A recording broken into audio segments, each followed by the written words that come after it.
Good morning. It is truly a pleasure to have you all here with us today. Before we get started, I wanted to recognize some special guests that we have in the audience. We have President and CEO of Empire State Development, Howard Zimsky.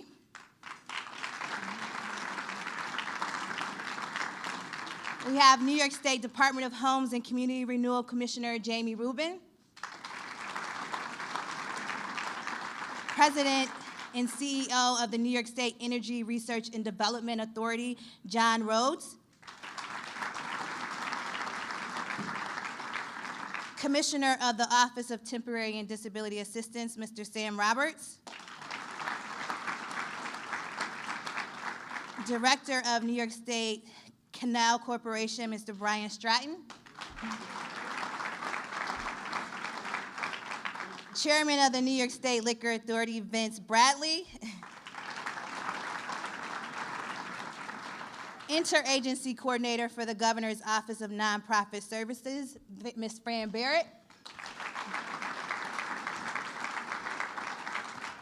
We also have joining us President and CEO of Greater Rochester Chamber of Commerce, Mr. Bob Duffy. And of course, my great partner in government, Monroe County Executive Cheryl D'Onofrio. This morning, you will hear from state and local leaders, including my friends and colleagues in government, Assemblyman Joseph Morelli, Majority Leader Morelli, Senator Joseph Robach. We will also hear from the great governor of the state of New York, Mr. Andrew Cuomo.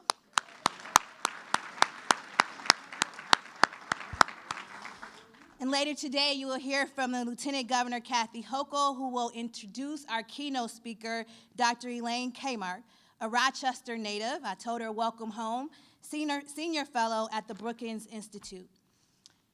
This morning in today's New York Times, there's a story entitled, "Taking Out a Highway That Hemmed Rochester In." It's a story about our efforts to fill in and develop the Inner Loop East Side. The story reads in part, though cities like Boston, San Francisco, and New York have removed elevated and surface highways, decisions that cleared the way for housing and office construction, leaders here say Rochester may be first to fill in a section. The project fits the city's effort to focus on pedestrians and establish vital neighborhoods for housing, expanding businesses, and producing jobs. We were able to fill in the inner loop and do what we need to do here in the city of Rochester because we have a governor that cares. Thank you, Governor Cuomo, for your leadership.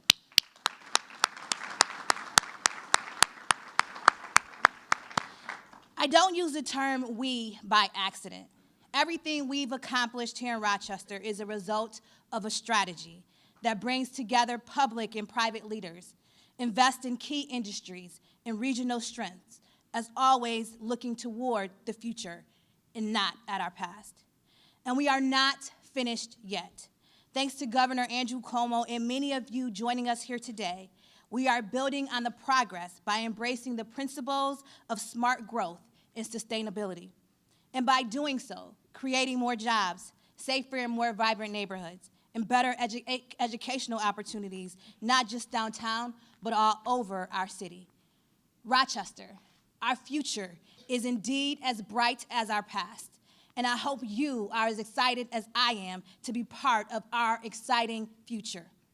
Thank you, and now I am pleased to introduce my friend and partner in government, Senator Joseph Robach.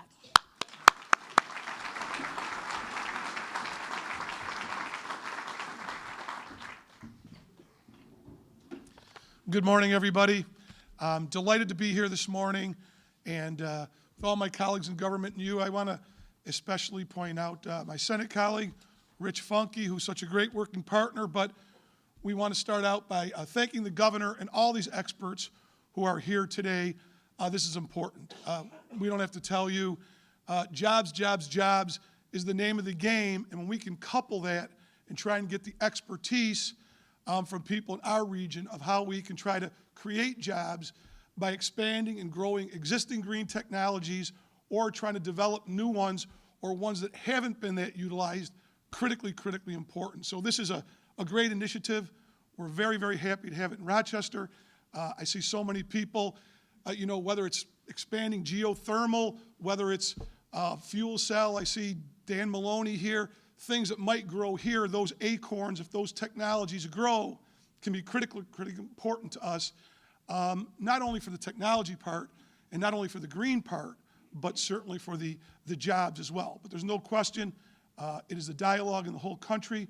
We want to do everything we can to make sure the next generation is handed a world that hopefully is better and cleaner, and no one has done that or pushed that more than New York State with the leadership of Governor Andrew Cuomo. So I want to thank you all for being here, thank the panelists, and again, thank the New York executive team for having this not only here, but across the state and trying to do good things and continue to push that needle in the right direction. Thank you.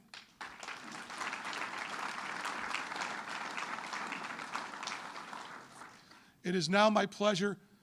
The governor was giving Assemblyman Morelli a little kidding, is do we call him Assemblyman, do we call him Joe, do we call him Majority Leader? And he asked me, what do I call Joe Morelli? And I told him, it depended on the day.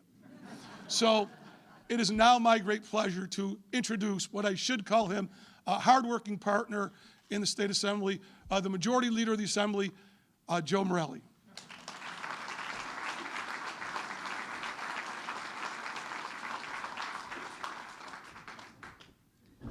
Good morning, and thank you to my dear friend Joe Roebuck, who's, don't let him kid you, he's always kind to me, so we enjoy a great partnership, and I'm delighted to be here this morning. I also want to acknowledge my partner in government in the State Assembly. Pete Lawrence is here. Peter.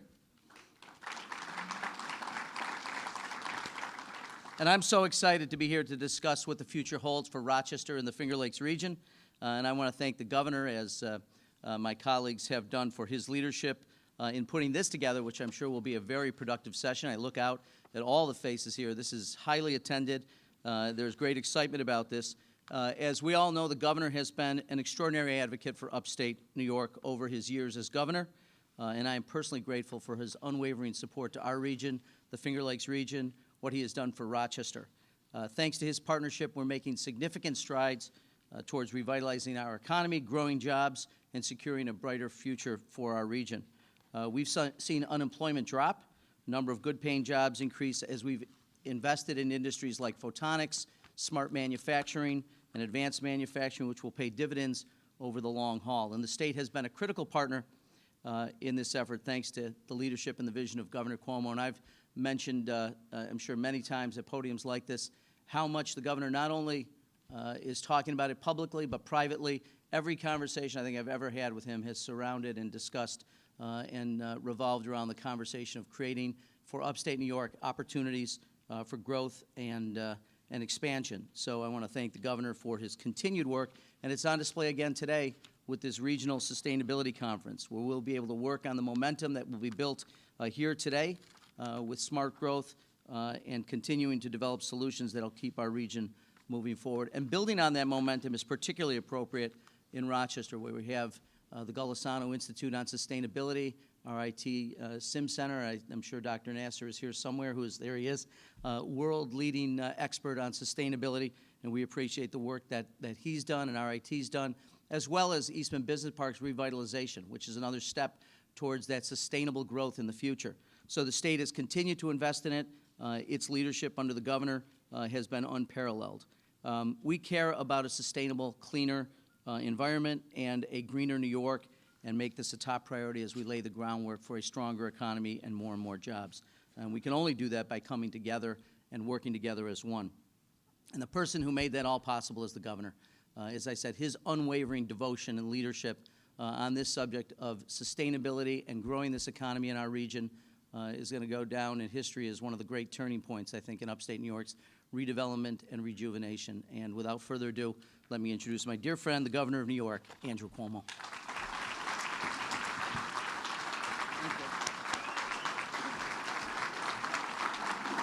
Thank you. Thank you. Thank you very much. Good morning to all of you. Pleasure to be back. We were here a couple of weeks ago with good news, but this is even more good news, and it's an exciting day. First, to the man with many titles and many friends, the leader, the majority leader, His Highness, the Honorable, the Grand Poobah of Rochester, Joe Morelli. Let's give him a round of applause for all his great work. To Mayor Lovely Warren, who's doing a great job. The article in the New York Times today was a beautiful tribute, if you haven't seen it. Not that I always advocate reading the New York Times, but this article was a beautiful tribute to Rochester and the progress that we've made. Let's give her a round of applause.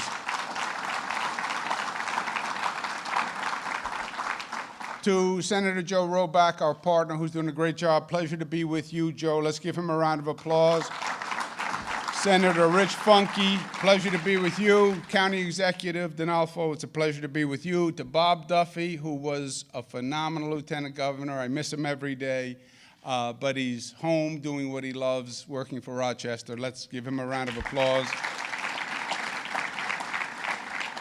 Howard Zemsky, our economic development guru, who is doing great. Pleasure to be with him. And you're going to have the luxury of the company of our great Lieutenant Governor all day long, and you should be in very, very good hands. Lieutenant Governor Kathy Hochul. Pleasure to be with you. We have a special guest, Elaine Kmark, who you're going to hear from. I worked with Elaine Kmark years ago. I don't want to say many years ago. It makes it sound, yeah, just a couple of years ago in the 90s. During the Clinton-Gore administration, she is one of the great thinkers in terms of making government work. The aspect that she brought to the Clinton-Gore administration was called Reinventing Government, which to me is still the essence of what we're all trying to do, those of us who are in government. How do you make government work today, in today's environment, to actually accomplish the goal, right? That was Reinventing Government. Nobody argues with the goals of government. The goals are inarguable. I want to build affordable housing, I want to educate children, I want to eradicate poverty, I want to have a cleaner environment. Yes, yes, everybody agrees. The question is, can you actually do it? And is government the vehicle that can actually accomplish that? And that's the question mark, right? Nobody disagrees with the aspirations. The question is, can that vehicle called government actually do it? And is it efficient? Is it effective? And does it actually accomplish the means? And have you reinvented government from a 1950s bureaucracy to something that actually works today? And that is, to me, the profound question for all of us who work in government. And it's the government failure that creates the cynicism and the skepticism. And that then feeds on itself. So prove competence. Prove you can actually do what you say government is trying to do. If you're going to build a bridge and actually make sure it stands up and make sure it's on time and make sure it's on budget. You're going to invest in education, actually get to the root of the problem and fix the schools, make the government work. That's Reinventing Government. She's worked on that. She's been at the Harvard Kennedy School of Government. She's at Brookings. She is really a dynamo. Give her a round of applause. It's a pleasure to have her.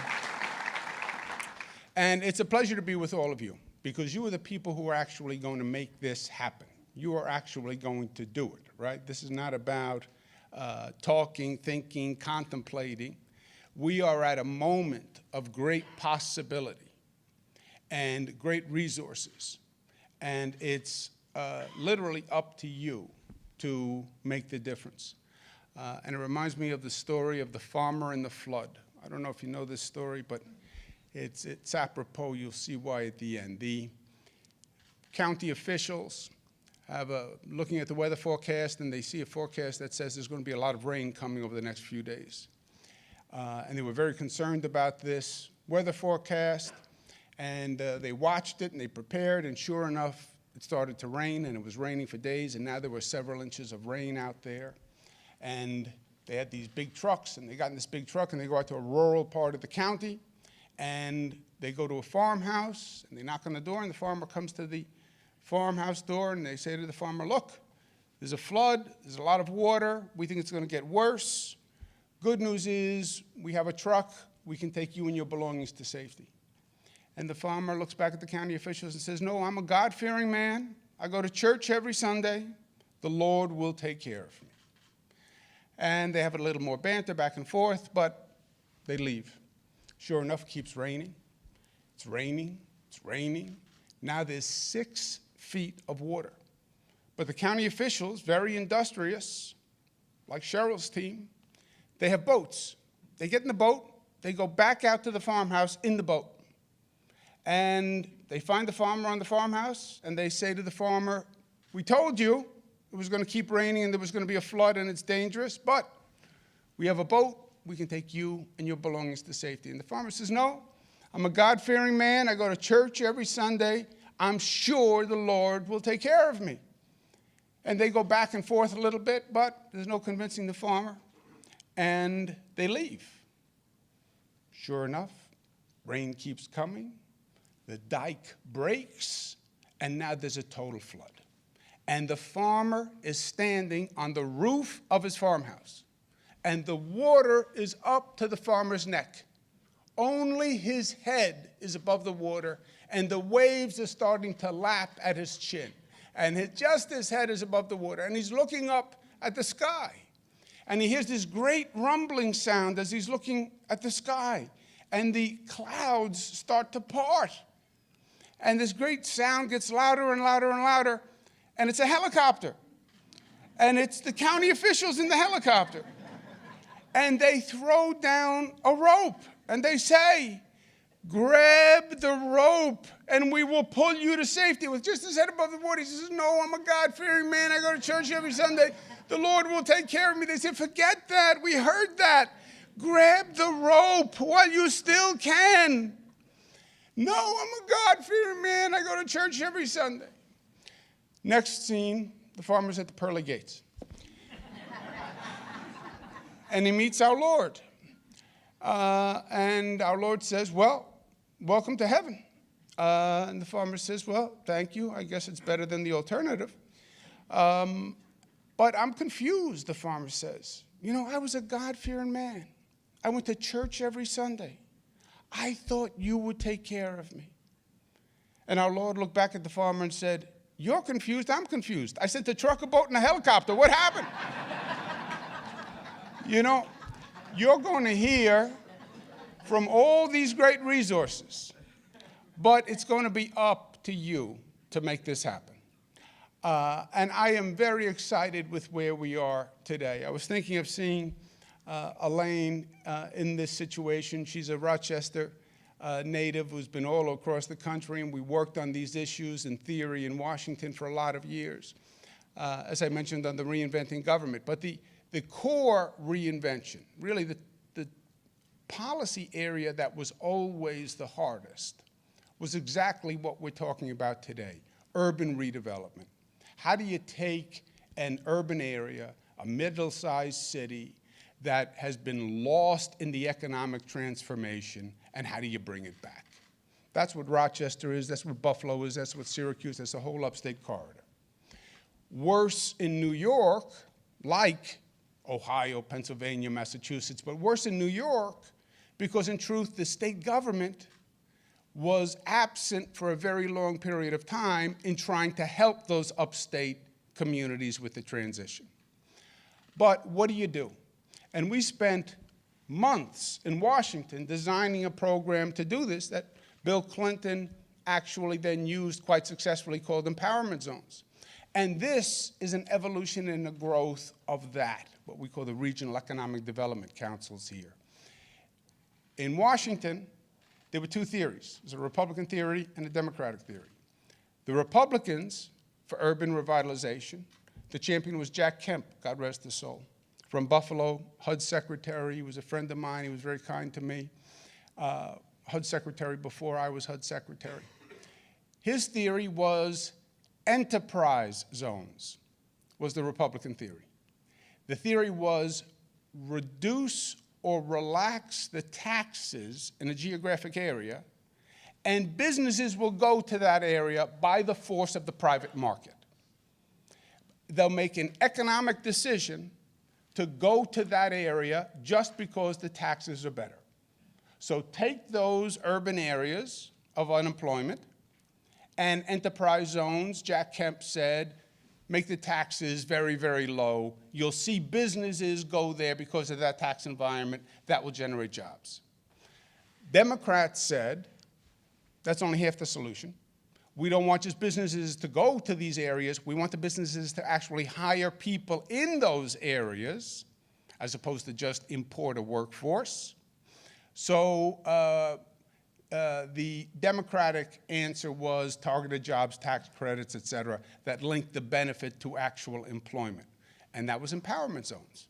Enterprise zones, adjusted by the Clinton administration, was empowerment zones. Regional Economic Development Councils, REDCs, are the synthesis of both on steroids. We have startup zones which are zero tax zones for 10 years. Zero taxes for 10 years. So if you believe in the Jack Kemp argument, you believe in the Republican argument, the conservative argument, the market will drive, we have that asset in startup zones. Zero taxes. What we found, interestingly enough, is the state's environment are now so competitive that zero taxes alone is not enough. They can get zero taxes in other states. So it's not enough to say no taxes for 10 years. They also require an incentive on top of no taxes for 10 years. So we've really expanded the startup approach, so it's startup plus, where it's no taxes, plus investments. But regional economic development councils, geographic-based, public-private sector partnership, tax incentives, and investment equity, et cetera. And it is working. You read the New York Times article, it is working. You walk down the street in Rochester or Buffalo and you feel that it is working. You look at the numbers. We started 5 years ago, unemployment in Rochester, 7.7%. Today, unemployment, 4.6%. So it is working. We now just have to keep it working and we have to take it to the next level. And that's what today is all about. Sustainability is the highest art form of community development. The entire approach of the REDCs begs the question of sustainability, right? Because the REDCs are not forever. The cash grants are not forever.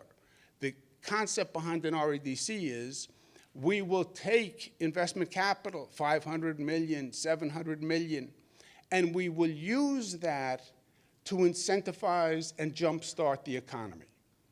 But then that economy has to run on its own, right? The initial cash investment is lighter fluid on the barbecue grill, right? It's to start the fire. But the lighter fluid burns off, and then the fire has to take. You can't subsidize private sector growth every year to the tune of hundreds of millions. You can get that private sector engine fired up, which is what we're doing. And if you do it in the right way, that will then be sustainable because the jobs you're creating are bringing more young people in. The population is going up, which is exactly what is happening. More residential growth, more apartments, more affordable housing, and now you have a virtuous cycle that is positive as opposed to the cycle that has been negative for so many decades. So that is the goal of what the REDCs are all about. We are now taking it to the next level, and that is the point of this conference. Everything we have done thus far is top-line macro, right? It's all from above. Reduce state taxes, make the state more competitive, bring in investment capital through the REDC process, but this is all macro. The art form now for you is to bring it down to the community level and make that development community by community. That's where you actually get sustainability, not just on the top level, but on the community level. And you take that community as a living organism, and how do you bring life back to that community? And how do you take all these different pieces that all these different agencies have and bring them together so you give life to a community that is now viable and that life is now sustainable? How do you bring the MWBE program with the poverty program, with the job training program, tied to the university, tied to the new employer that came in? And how do you knit that together so you have a quilt of community development for that community that then develops its own energy and its own life and grows from there? That's your mission. That is your mission. You have to paint that picture community by community. And you have the brush and you have the paint. We will make every resource available. But you have to do it. And that's why it's the farmer and the flood. You have a truck, you have a boat, you have a helicopter. Seize the opportunity that you are being given. And my last point is this. It has been a long and dry 30 years in Rochester, and in Buffalo, and in Syracuse. The economy turned bad in the 60s and the 70s. That's now 50 years of a bad economy. 50 years. 50 years where the state government really didn't step up to the plate with these kinds of resources. 50 years where you didn't have a room like this with people really committed to doing it. This is a moment in time. Use this moment in time, because I don't know that this confluence of circumstances happens again. Bob Duffy, Elaine, was mayor of Rochester, and he had been banging his head against the Albany wall for many, many years, trying to get help for Rochester. And Albany had turned a deaf ear. And I was the Attorney General, and whenever I talked to Bob, he said, you know, state government is nowhere. I'm on my own here in Rochester. I was running for governor. I wanted Bob Duffy to run with me for lieutenant governor. I said, if you want to help Rochester, you have to go to Albany, because only state government has the resources to help Rochester. And we have invested more in upstate New York than the state government has ever invested in history. In history.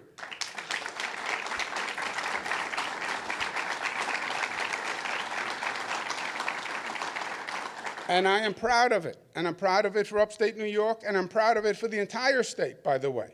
Because even from downstate New York's point of view, a healthier upstate is in downstate's best interest, because it's still one economy, one set of books.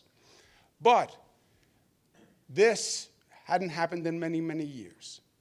The moment is here. The resources are here. The state government is your partner. The private sector is part of it. The Regional Economic Development Councils are working. Fran Barrett and the Poverty Initiative is working. This is the moment to strike. If we're going to make it happen, we're going to make it happen now. We reversed the decline that was there for decades. The arrows are pointed up. The energy is up. People believe you can do this again. The cynicism is down. The optimism is up. People have bought into the concept that Rochester can have a future. Just make it happen. Make it happen. And you can. And you are. And it is happening.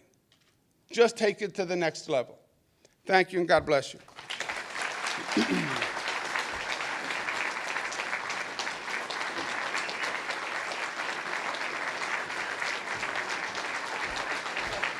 thank Governor Cuomo once again.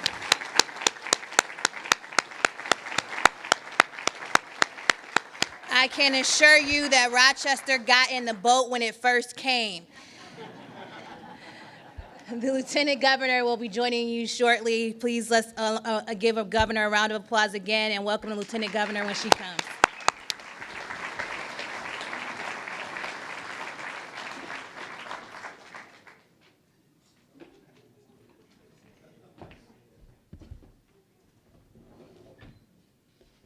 Okay, talk about tough acts to follow.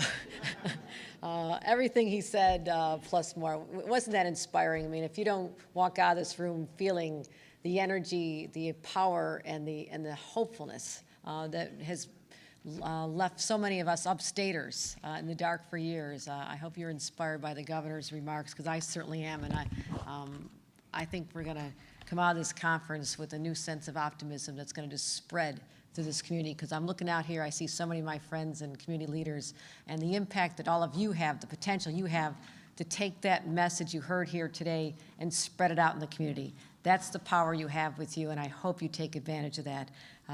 Mayor Warren, it is great to see you, even though you're out the door. I do keep track of my schedule. I've hit all 62 counties. Last year, I hit them again this year. Spent a lot of time.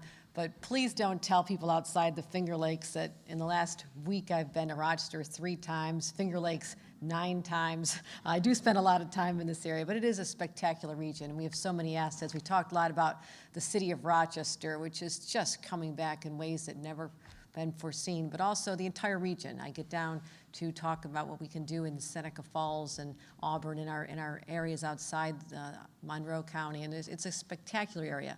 And as we lean hard into the 100th anniversary of women's right to vote, I hope you all know this, we're driving people on this Women's History Trail to go to Seneca Falls, to come up to Susan B. Anthony's house here in Rochester. So everybody ready for this, because we're going to be bringing people from all over the country and perhaps the world to celebrate the origins of women's right to vote here in the year of 2017. So that's my own personal, give yourselves a round of applause.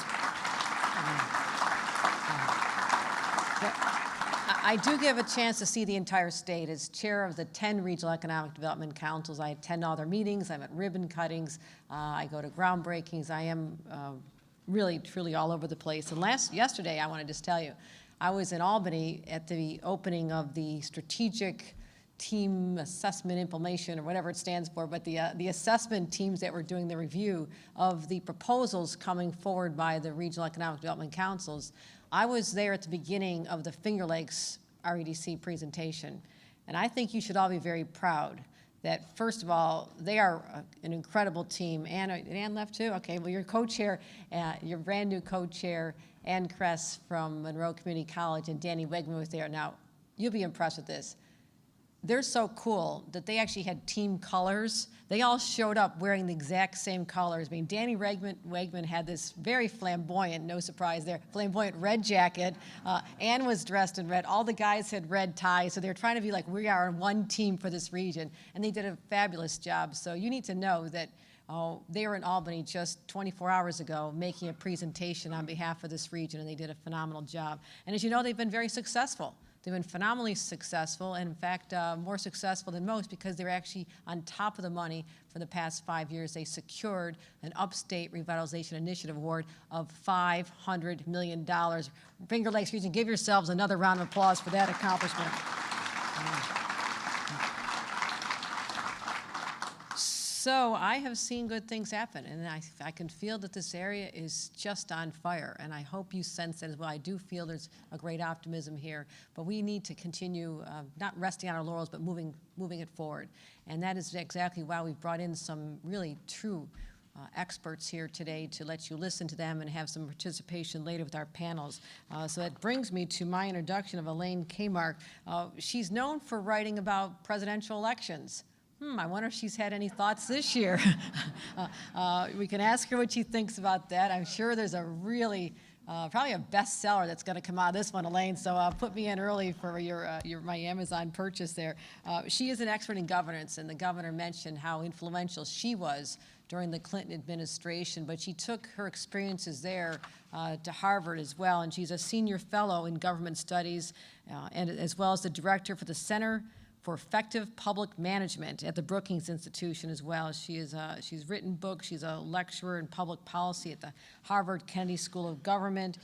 She has done a tremendous amount. At the Kennedy School, she served, now get this title, served as Director of Visions of Government for the 21st Century. I mean, that's a pretty cool title, the Director of Vision. I mean, that's, how do you get that title? So she continues to conduct research on 21st century government, the role of the internet in political campaigns, homeland defense, intelligence, and governmental reform and innovation. And she is a regular on all the news programs, and I'm sure she's going to have a very busy day 1 week from now, the day after election. So we look forward to seeing our keynote speaker, Elaine Kmark, on television, but let's give her a warm Finger Lakes region welcome this morning.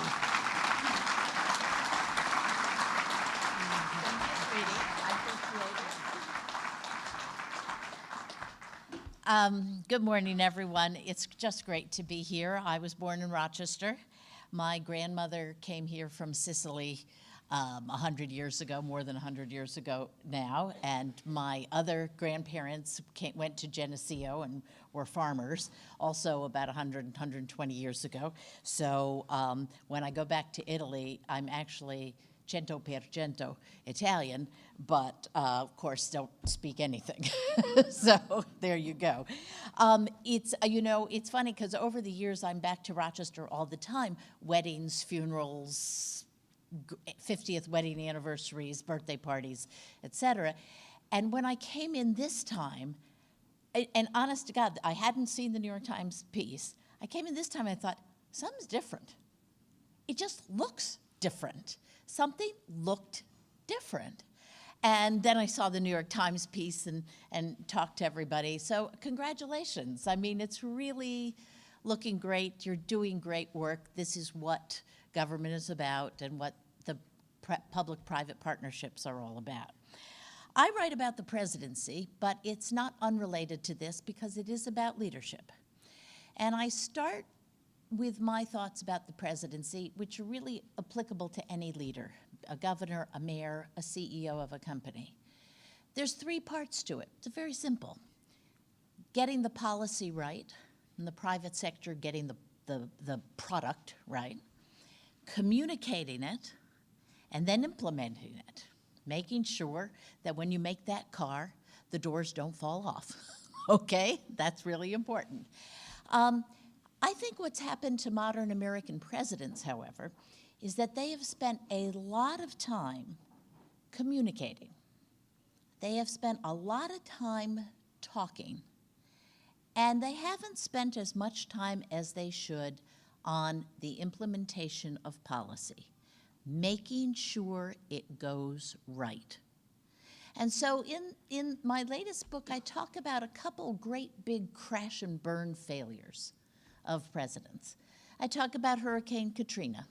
I talk about Jimmy Carter's, a very bipartisan book, by the way. I talk about Jimmy Carter's failure to rescue the Iranian hostages in the desert in 1980.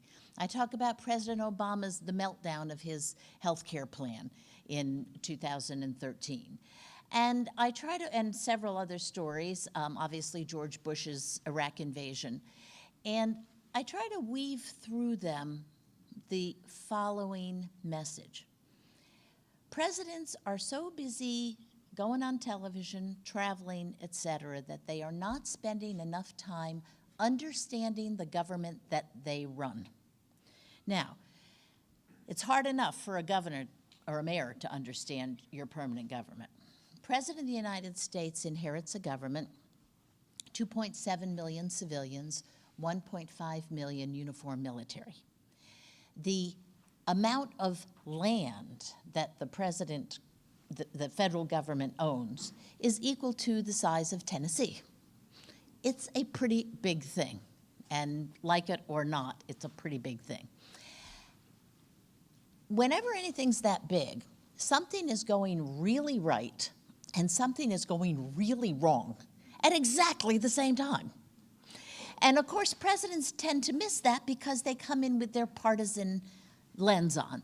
So Democrats tend to think, oh, it's all okay, we just need more of it, it's gonna all work. Republicans come in and think, the whole thing's a mess, we ought to just get rid of it, downsize it, et cetera. And of course, what they miss is that you've got to understand what's happening in that government. Let me start with the story. On Inauguration Day, at noon, in 8,000 federal government offices around the country, in 250 embassies and U.S. consulates around the world, and in 500 to 1,000 military installations around the world, depending on whether or not we're at war, at exactly noon, a pretty amazing thing happens, run by a team at the General Services Administration. Exactly at noon, the photographs of the outgoing president and vice president come down, and the photographs of the new president and vice president go up, literally at the same time. What that means is on the day after Inauguration Day, the claims adjuster for the Social Security Administration here in Rochester, which is, by the way, what my father did when we lived in Rochester, comes to work. The deputy chief of mission in Albania comes to work. Okay, a soldier stationed in Stuttgart comes to work. A biologist at the Centers for Disease Control in Atlanta comes to work. The first thing they see, their new boss. That's their new boss. Now, they don't necessarily like this new boss, okay? They may not have voted for the new boss. But what they know is this is the boss. Now let's flip that story and go to the White House. The morning after the inauguration, a maybe slightly hungover new president comes into the Oval Office. There are a lot of new people around him or her. There's the Marines who open the doors to the White House. There's the Marines who fly Huey-1, the helicopter. There's the soldiers who are on the top of the White House. But most of the new people are not people he actually talks to. The new president talks to the same people that were with him for the past 2 years, making him president. And the problem with that is that what they did for the last 2 years was they were all into communication. They were into great speeches, they were into great rallies, they were into great backdrops, etc.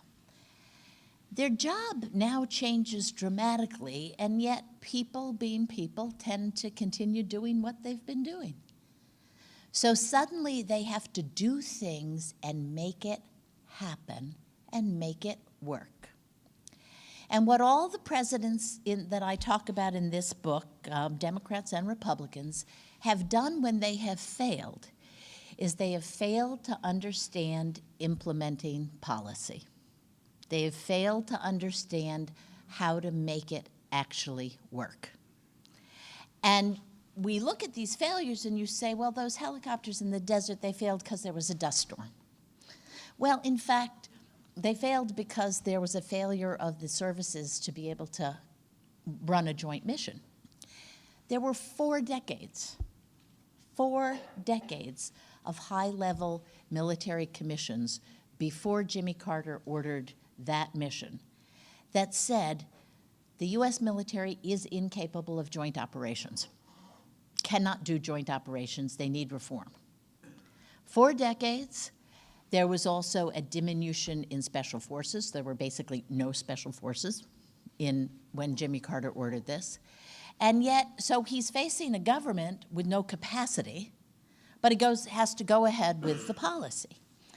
You could have known there was no capacity.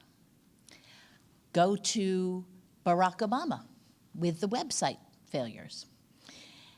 2 months after those websites crashed, 2 guys went to fix a cooling machine on a certain thing. What was this? Well, it was the space station, and the two people who were fixing the cooling elements on the space station were astronauts. And they were doing it in spacesuits, floating around in space 240 miles above the Earth. The space station had been built by Boeing. The spacesuits they wore had been made by a company in Western Massachusetts to protect them from the elements, which in space, as you can imagine, are pretty awful. And these two guys are floating up there and they do this. It gets no attention. Meantime, everybody is focused on the crashing healthcare websites. And you got two reactions. You got people who actually want to buy healthcare, and they're frustrated as heck. And then on the other side, you've got people who are absolutely convinced that the government can't do anything. There's a big conversation. Oh, the government is hopelessly broke. The government can't do technology. The government doesn't know how to do technology, blah, blah, blah. However, the guys who are floating above the Earth fixing the space station, that whole business was done in exactly the way the websites were built. Bureaucrats at NASA, had contracted with various private sector companies and put together the space station and the capacity to do this quite unbelievable thing. On the websites, bureaucrats at CMS, the Centers for Medicare and Medicaid Services, had contracted with private companies to build the websites. So there you go. This wasn't about government in general. This was about the capacity of one organization in it versus the capacity of another. Now again, the Centers for Medicare and Medicaid Services have been on the government's high-risk list since it was invented 15 years ago. In other words, for 15 years, people had been saying, this agency, trouble, trouble, trouble, trouble. Not enough personnel, not enough skill, outdated IT systems, more and more missions. This is the group that runs our Medicare and Medicaid programs. Trouble, trouble, there's trouble here. And so what does President Obama do? He gives his baby to an agency which has no capacity, okay, which is having trouble enough doing what it's supposed to do, let alone a brand new project.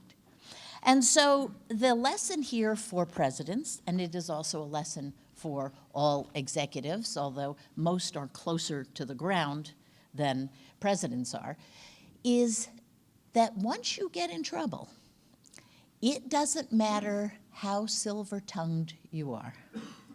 It doesn't matter how well you speak. It doesn't matter how beautiful the backdrop is that your advanced people put together. When you have this kind of trouble, when the helicopters have crashed to the desert and your people are still captive in the embassy in Tehran, when the websites are crashing, when you stage an invasion and there's no weapons of mass destruction, when you can't rescue people from a hurricane, when the Veterans Administration has waiting lists and people are actually dying because they can't see it, there is no amount of talk that gets you out of this problem. So my message to the next president, which is also a message to all executives, and my message to the next president is stop talking. Start paying attention to your government, because the fact of the matter is that when that government crashes and burns, you take the hit.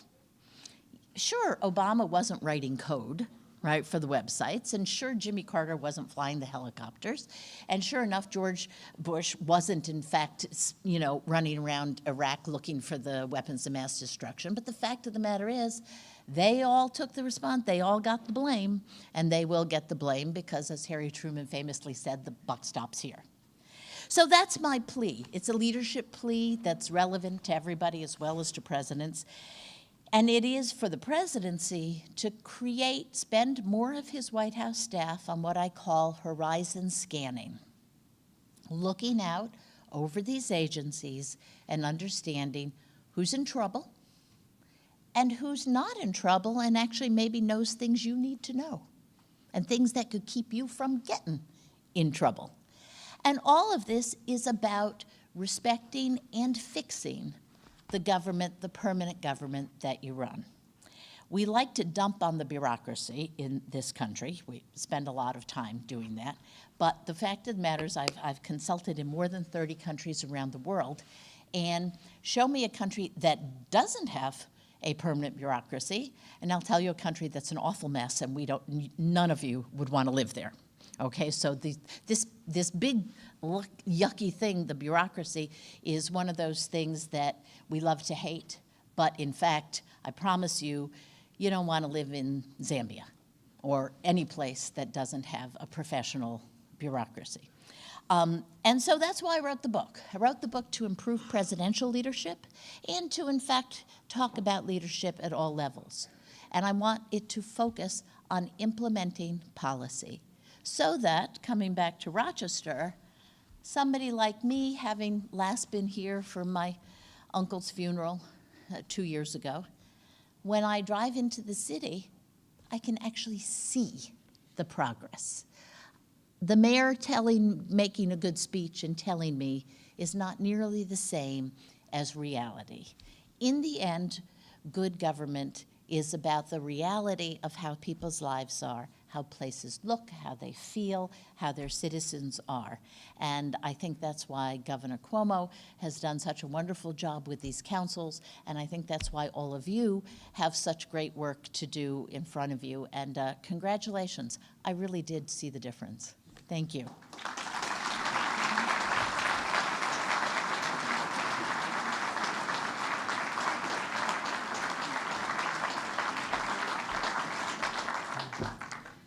Thank you, Elaine, for your beautiful job of taking what we think is out there, presidential governance, and giving us lessons that can be employed in whether you're a town supervisor in Irondequoit, or whether you're running for county clerk, or you are a county clerk, or whether you're a county executive, or even in our own businesses, in our daily lives, that really the buck does stop with us. It's part of what we do as government officials. And we are very fortunate, I feel, in the state of New York to have an incredible team of conscientious professionals who understand their agencies. And so based on what you said, I want to give our New York State commissioners another round of applause. Would you all please stand up, everyone in the front row here. Stand up for the great work you do.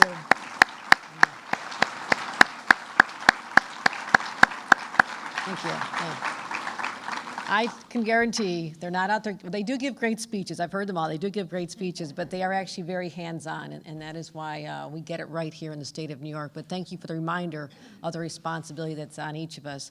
At this time, I hope you're all inspired. We're going to just, this is a great kickoff to the morning and the afternoon. We're going to spend a lot of time together. At this point, we're going to have a brief intermission while we set up the room for the breakout sessions. We're going to have panel discussions, 2 of them going on this morning. Sustainable food, drink, and energy in the Finger Lakes. That's going to be moderated by John Rhodes, our president and CEO of the New York State Energy Research and Development Authority. We also have local tools for sustainable best practices and adaptive reuse. That's moderated by Jamie Rubin, the president and CEO of the New York State Homes and Community Renewals. So if y'all want to stand up for a couple minutes, we're going to play a little musical chairs and take a break. Thank you very much.